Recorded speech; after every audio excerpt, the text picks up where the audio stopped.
Bismillahirrohmanirrohim. Dunyoga mukkasidan ketgan, ularning aldolariga ishonib, shahvatlar og'ushida qolgan kishining qalbi shubhasiz o'limni eslash amalidan g'ofil. Bunday odam o'limni eslashni yoqtirmaydi. Bundan qochadi. Alloh taolo Juma surasining 8-oyatida ayting, sizlar qochayotgan bu o'lim albatta sizlarga yo'liquvchidir. So'ngra sizlar g'ayb va shahodatni biluvchi zotga qaytuvchisizlar. Bas u zot sizlarga qilib o'tgan amallaringizni xabarini berur, deb marhamat qiladi.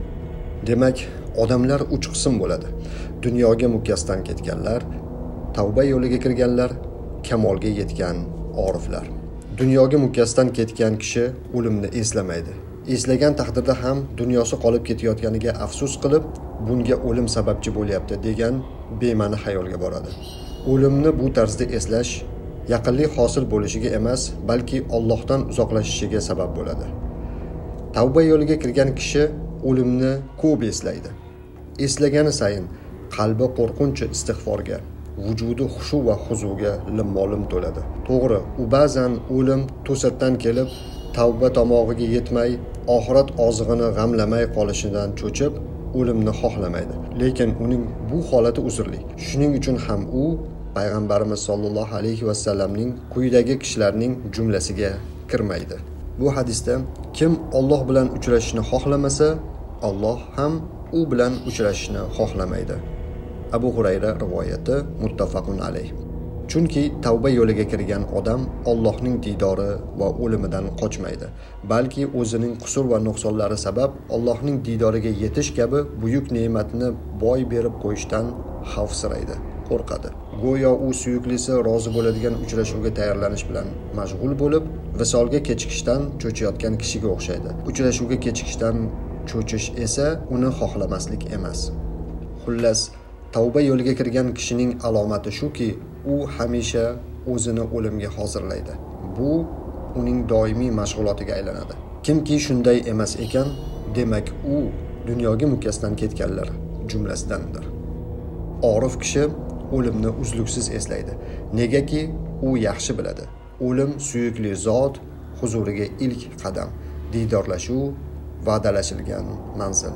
Habib mahbubning visol va'dasini aslo unutmaydi. Ko'pincha orif zot osiylar uyi bo'lmish ushbu isyonli dunyoda batamom qutulib butun olamlar Parvardigoriga yaqin bo'lish uchun o'limni kelishini intizorlik bilan kutadi.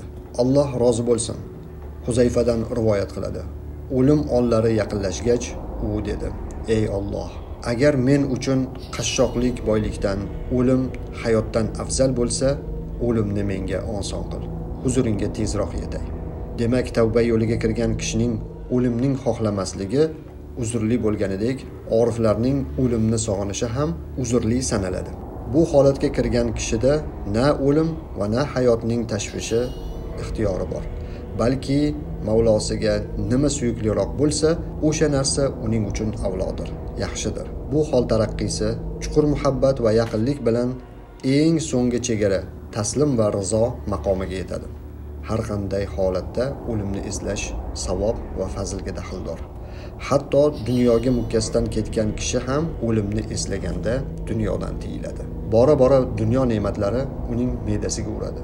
Dunyo lazzatlarida lazzat qolmaydi. Demak, inson qalbini dunyo lazzatlari va shahvatidan xalos etuvchi har qanday narsa oxirat saodatiga sabab bo'ladi. Nima uchun o'limni eslashimiz kerak? Rasululloh sollallohu alayhi va sallam lazzatlarni mag'lub etadigan narsalarni ko'p zikr qilinglar deb marhamat qilganlar. Abu Hurayradan Termiziy, Nasoiy, Ibn Majah rivoyati. Ya'ni o'limni ko'p eslash bilan lazzatlar qasrini buzing. Shunda shahvatlarga bo'lgan maylingiz so'nadi. Alloh taologa yaqin bo'lasiz. Rasululloh sollallohu alayhi va sallam agar hayvonlar ham odam farzandlari darajasida o'limni anglaganlarida edi, ularni semizni yemagan bo'lar edinglar deb marhamat qilganlar. Bayhaqiy rivoyati. Oysha roziyallohu anha payg'ambarimizdan so'radilar: "Ya Rasululloh, mahsharda shahidlar bilan birga tiriladigan kishi ham bo'ladimi?" Nabiy sollallohu alayhi va sallam: "Ha, bir kecha kunduzda o'limni 20 mahal yod etgan banda shahidlar bilan birga tiriladi", dedilar Nabiy sollallohu alayhi va sallam. Demak, o'limni eslash shunday fazilki, bandani oxiratga tayyorlaydi, yolg'on dunyodan uzoqlashtiradi. O'limdan g'ofillik esa dunyo shahvatlariga mukkasidan ketishga undaydi. Rasululloh sallallohu alayhi vasallam o'lim mo'minga tuhfadir. Abdulloh ibn Umar ibn Abu Dunyo, Tabaroniy va Hokim rivoyati. Dar haqiqat dunyo mo'minning zindoni. Mo'min kishi bu zindonda nafs shavqatsizliklardan ozor ko'radi. Shahvatlar yoki ostida shayton hujumlaridan aziyat chekadi.